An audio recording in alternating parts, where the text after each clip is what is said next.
Bismillah. Gabaygan waxaa loo tiriyay badda Soomaaliya qaybta ay Kenya nagu haysato waxaana la duubay kowdii bishii koowaad 2015 waana mirihii iyo codkii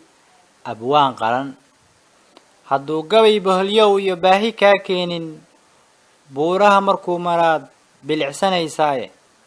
billaahi aan ku dhaartay kaftan wuu ka baxayaayo boqolkii wuxuu tagay bartii kululeed anoon baajineen haddaan bisin ku bilaabo warkii layga batay haddaan buun ka afuufo oon bululeerkii iftiinka bowlaha ku iraahdo oon boodboodo goortay fahmaan beelihii Soomaali oon baaro xogtii waxay idaacadaha baahin ballaaneega murtidan way baal weyn tahay markuu shisheeyaa biilkii badar ku siinaayo berri buu rabaa inuu beedkan soo dego oo barwaaqadii dhulkan beebeen ku daaqaaye maantana boqolaal mitir uu soo galay baahiduu qabe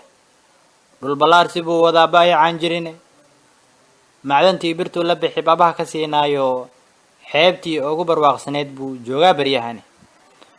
waxaase baal dahab iyo taariikh buuga u galayso intuu bislaysan raggii beenaada u qaatay oo baldaaqu waday banaanka soo taagay oo bilyan lacag aan yeelin baahin u haynin beeshii caalamka oo baladan loo sheegay